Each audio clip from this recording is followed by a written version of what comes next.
Hi, friends. Before we jump back into our story, I want to give you parents, caregivers, and grown-ups out there the heads up that we have a great deal to share with you for your holiday gifting, even if it's to yourself. And seriously, after the year we've had here on Earth, and until shuttle service to Dogland becomes available, why not treat yourself? The treat is Bobby's Boat Sauce, made in Portland, Oregon. Invented on a sailboat, boat sauce is so good that we literally scrape the bottle for all of the last drops when we run out in our house. It comes in classic and hot flavors, and you can find it packaged in special gift sets that our friends and family have raved about getting when we have been generous enough to share. And you, our marvelous listeners, will get 10% off your first purchase at Bobby's Boat Sauce, all one word, spelled BOBBIESBOATSAUCE.com. If you enter the word Power Dog, all one word, all caps, at checkout. And trust me, we would never hype anything we don't fully believe in. We personally asked Bobby herself if we could spread the good word because we are super fans. Give it a try, and you will be too. I won't visit Dogland and run with the power pups. Got to love their style and how they never, ever, ever give up.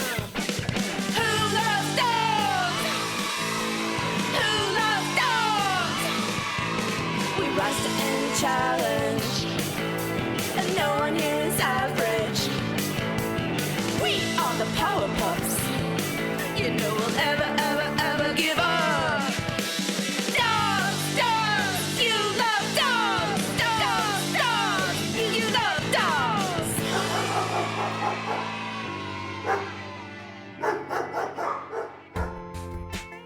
Hello, and welcome to the adventures of Power Dog in Dogland.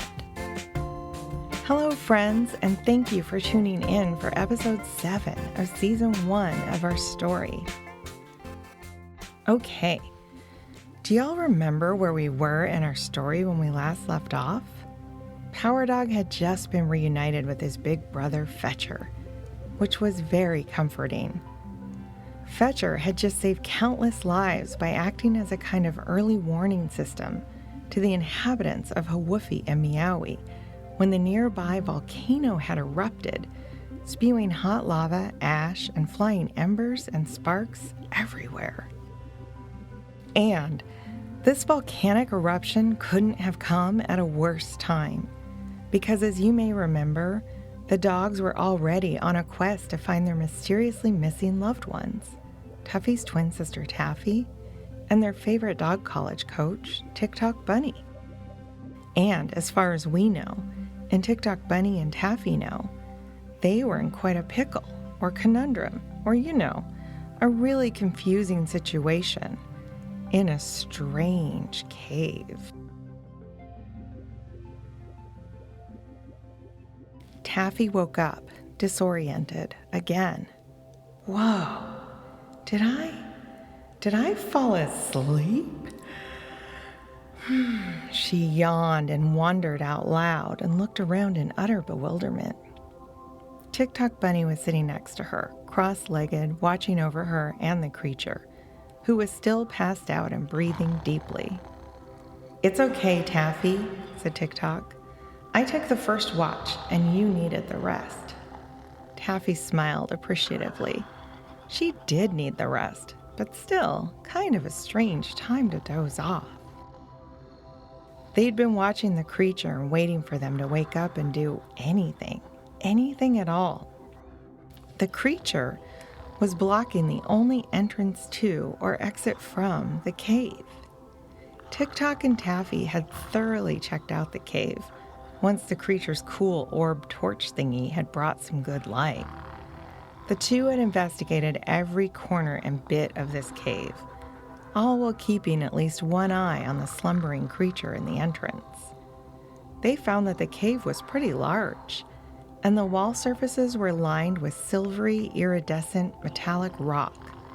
It looked a bit like a type of stone here on Earth called hematite. And what they thought was that campfire was actually a little pit of fire near the back of the cave. It was mysterious, but it was also very, very hot, so they couldn't get too close and still feel safe. It was concerning to both of them, but it also wasn't doing anything yet.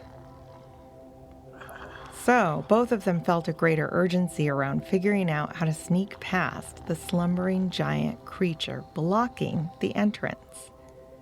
TikTok would normally bounce right up and over such an obstacle, but the cave entrance roof wasn't quite high enough for him to squeeze through, and he definitely couldn't squeeze through with Taffy on his back. So Taffy and TikTok had come closer to the creature, but not too close, and they sat down, both of them leaning against the cave wall. And as the waiting had drawn on, Taffy and TikTok Bunny had actually become a little bored just sitting there. Taffy must have gotten a little too bored, and maybe she was actually tired, and she had just dozed right off. "How long was I out? Is it still nighttime?" she asked, looking beyond the creature to the small bit of visible and astoundingly bright stars in the sky. What little she could see of the stars seemed so much closer than when they went stargazing on a floating moon. Was the night sky really this bright in Doglaska? These stars seemed too bright, even for Question Mark Mountain, the highest point in all of Dogland, which happens to be so high that it is even higher than any of Dogland's floating moons. And why only now, after the creature had shown up, could they see these bright stars? TikTok gazed up at the stars too. "I don't want to freak you out, Taffy, but the stars here also move faster than they do at Doglaska or Lictopolis or the college. And I've seen this before." Taffy looked up at the bright, swiftly moving stars and gasped.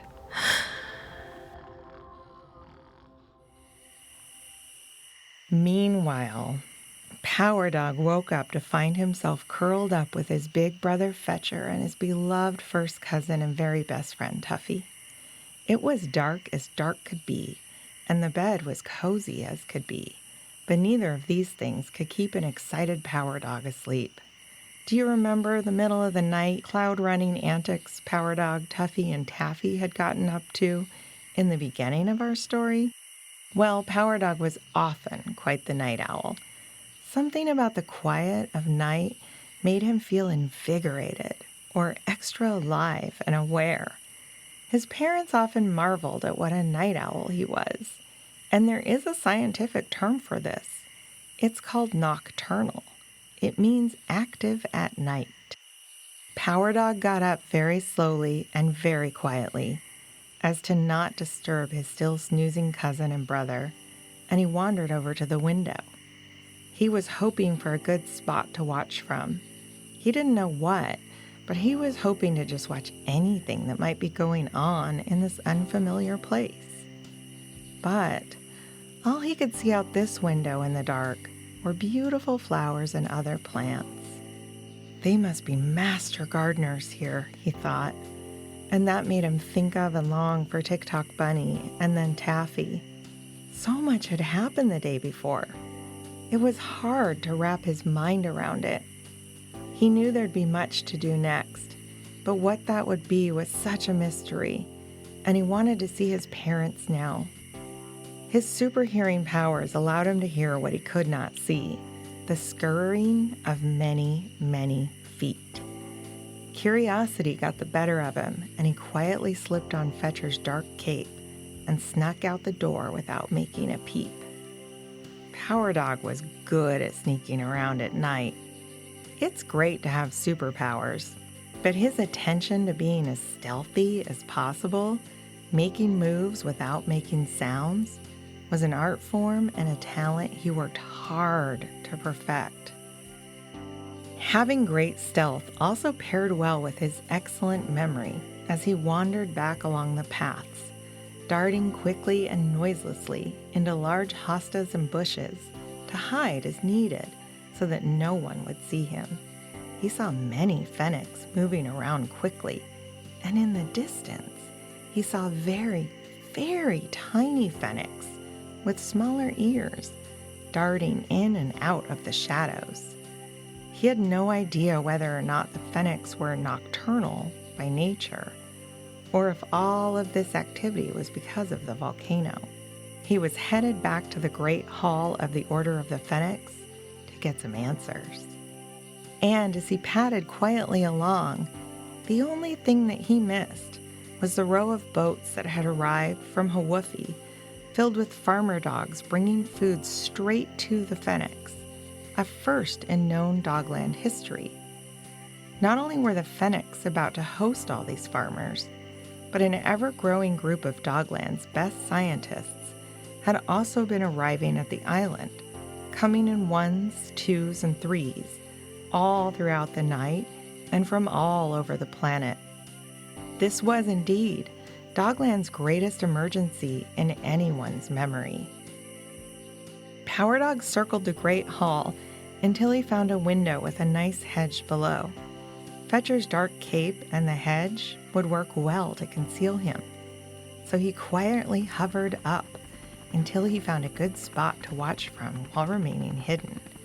When he got close enough to the window, he was surprised to see the hall was filled with dogs and other dog-like creatures, all talking loudly and snacking off of one of the most amazing buffet-style spreads he had ever seen in his life. His tummy rumbled, and he winced and strained to cover it and muffle any sound, just in case someone walking by might hear him. The buffet was the first thing in sight for him, and the long table was overflowing with fluffy pancakes, a kind of stir-fried licorice-type dish that Hawaii was famous for, and fruits of every imaginable kind, including a type of banana that peels itself the minute you touch or boop your nose to it. He had intended to stay outside and listen in on the grown-ups, but he had also missed 2 meals, at least. And Fetcher's cape had pockets that he now intended to fill with those delicious Dogland bananas. His only question was, should he just hover right in through the window, or did he need to sneak inside? As if on cue, he heard and saw President Sandals directing a group of dogs who were wheeling in carts with more food on them. So Power Dog floated down near the back entrance and walked stealthily behind the last cart and large Hawaii dog pushing it along. The dog had the muscles of a hard-working farmer, and they were too busy eyeing the cart to make sure no fruit fell off to notice sneaky little Power Dog sliding into the hall and under the large buffet table.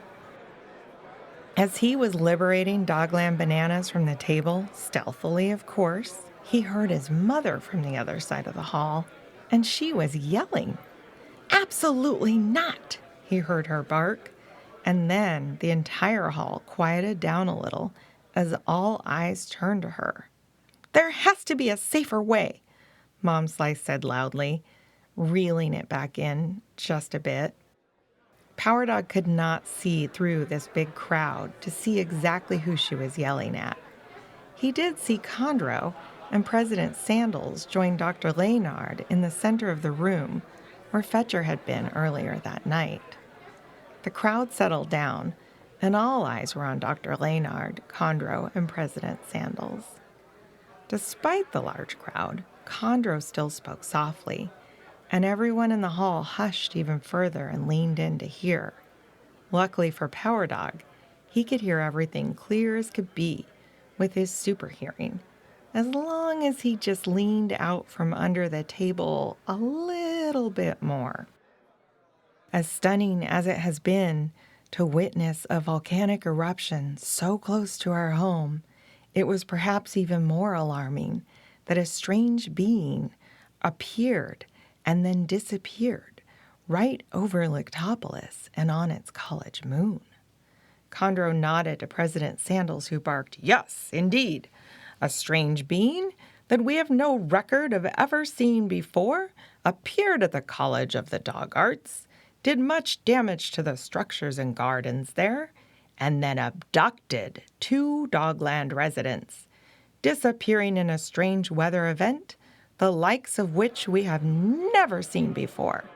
Condro spoke up just a little louder now. And that it happened the same day of our greatest volcanic eruption in recorded history was too concerning to not involve every wise soul from all disciplines of study from everywhere. He nodded and waved a paw across the entire crowd. "That's right," said President Sandals. "Now is a time for all paws on deck." Dr. Laynard stepped forward to speak. While the probability scientists work on the study of whether these 2 events are connected in any way, we will continue with our plan to study the inner workings of the volcano. The seekers will continue working on finding our 2 missing Dogland residents. It is indeed all paws on deck. Oh my dogs, thought Power Dog. It had not occurred to him that the 2 crazy events, the monster and the volcanic eruption, could have any connection, and this made his mind spin. He began stuffing the pockets of the cape with bananas to share with Fetcher and Tuffy in the morning. He felt ready to put his paws on deck, whatever that meant. Dr. Laynard continued, "One thing that could come from this eruption is access to the volcano unlike we have ever had before. In all of our research, the volcano has been too closed and yet also too dangerous, and we have never had access to the mineral elements we need from the very center of the volcano. We need to sample the fresh, hot magma." The crowd began to murmur, and Power Dog began to visualize the center of a volcano. Fresh, hot lava can tell us very important information about what's going on in the volcano's central magma chambers. Magma chambers are pockets inside the volcano, and magma is the fiery substance that becomes lava when the volcano erupts. When the magma, then lava, cools, it becomes rock. Everyone nodded their heads in understanding. Power Dog was a little confused. How did they know about the magma chambers if they'd never actually seen them? Dr. Laynard went on. "We know from laboratory experiments that the more dognesium there is in magma or lava, the hotter it could get. Chemical analysis, therefore, provides the means not only to determine the crystallization history of lava, but also to establish the temperature at which it is most likely to erupt again.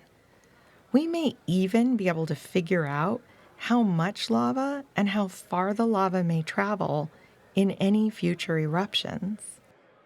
Ah, thought Power Dog, this makes a little more sense.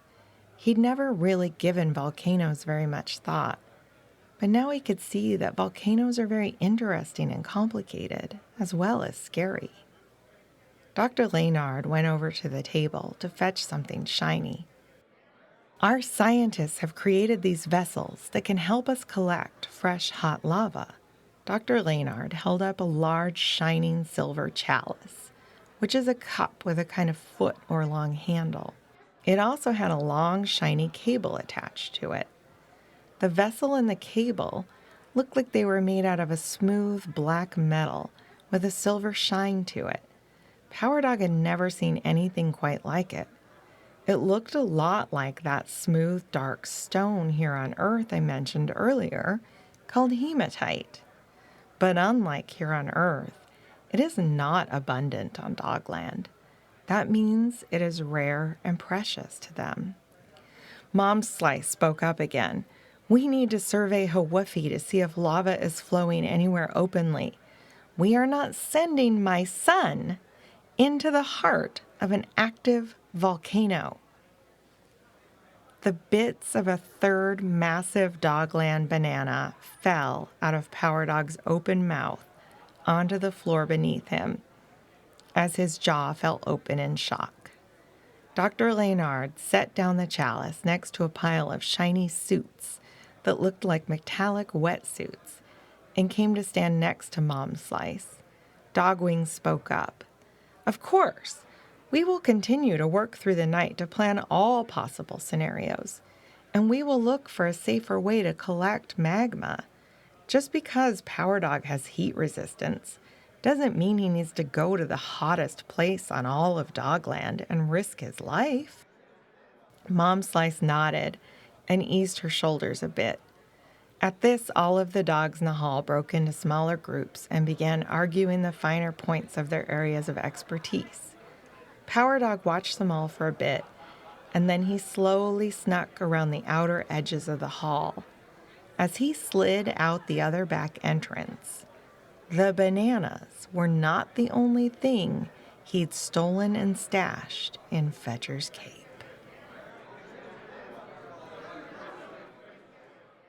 That's all for today. Tune in next time to find out how this story continues. Now, I'm joined by my 6-year-old co-author and son, Hank. Hi, Hank. Hi.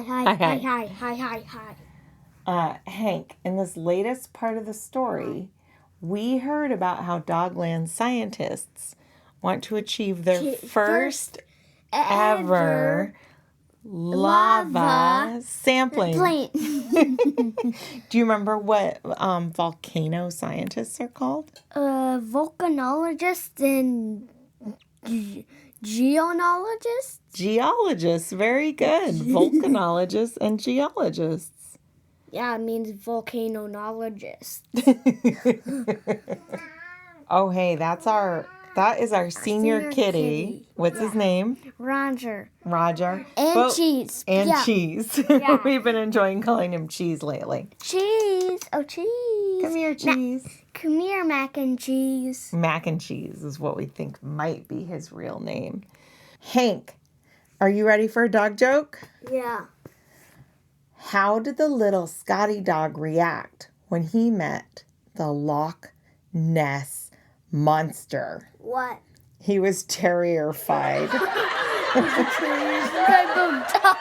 It's terrified. Okay, now are you ready for some jokes from Amel and Josh? Uh-huh. Okay, you're going to love them. Thanks for sending these in, Amel and Josh. Okay, I have a joke for you. What did the bull say to his son when he left? What? Bye, son! Get it? Bison? Bison? What did the pirate say when he was 80? Alright, matey! Funny.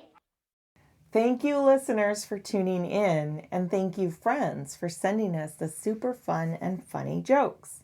Next up, we have a special holiday ear snack to play for you, courtesy of a really fun and informative podcast called At Your Level with kid host Ari Kelly. Like us, At Your Level is a member of Kids Listen, an organization and app dedicated to high-quality audio content for kids and their families. You can find links to both in our show notes.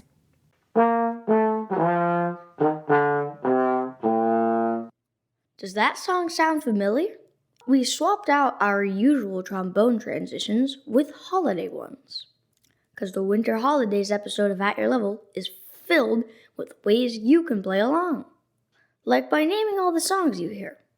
I'm wondering if some of you might know this one.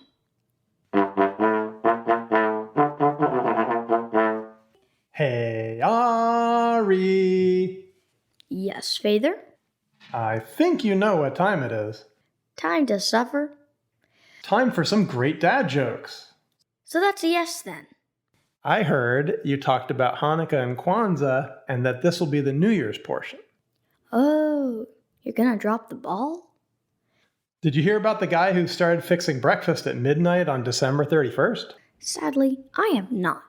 He wanted to make a New Year's toast. I would also like to make a toast to never hearing that again. Clink. How come no one listens to New Year's resolutions?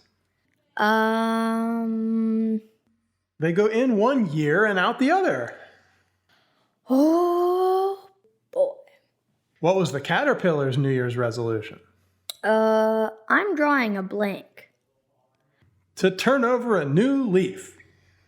Oh, no. Why, Father? 2020 went by like a blur. My New Year's resolution must have been too low.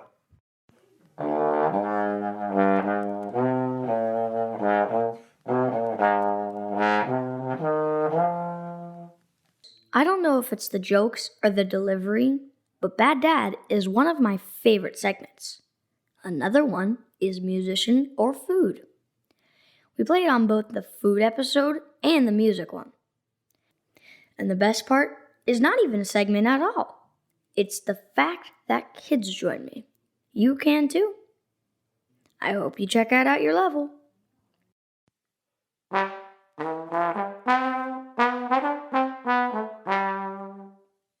Thank you, listeners, for tuning in, and thank you, friends, for sending us more fun and funny jokes. As we roll out of this episode, our musical treat for your ears is a tune off my favorite album for kids. A Lawrence, Kansas musician named Melanie Dill once made two perfect albums called Alphabet Parade and Rainbow Lemonade, and I've had them stuck in my head ever since I discovered them while working in a magical little toy store in Olympia, Washington, called Wind Up Here. This song is called Look Out the Window, and it is from the album Alphabet Parade. We are also really excited to have recently gotten the scoop that Melanie will be releasing a new album soon. So keep your eyes and ears peeled like a Dogland banana, because it's gonna be good. If you liked what you heard, you can see more content at our website, PowerDogAdventures, all one word, .com. There you can sign up for our frequently emailed newsletter and also find out how to submit some of those good jokes. And we'll be forever grateful if you feel like subscribing, liking, hearting, reviewing, and telling your friends all about the show. Special thanks to the inimitable Jason Rourke, who makes these stories sound extra good with his wise counsel, recording, sound design, and even original music. Additional thanks to our friends, family, and community. Thank you as well to a group of wonderful experts and artists listed on our website for guiding us through this process to bring these adventures to you, dear listeners, to whom we give our deepest gratitude. This podcast is made possible in part by funding provided by the Regional Arts and Culture Council in Portland, Oregon. Thank you, RAC.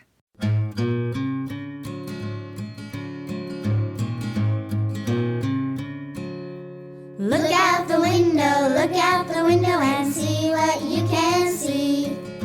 Look out the window and see what you can see. I see some houses and some trees and a park. There's some kids swinging on the swing and a kid going down the slide. Look out the window and see what you can see. Look out the window and see what you can see. I see a street. I see some cars and some traffic lights too. Yellow and red and green. Red means stop. Green means go. And yellow means slow down. Look out the window and see what you can see. Look out the window and see what you can see. There's a sidewalk and a lady with a stroller and a baby inside. I see a man walking his dog.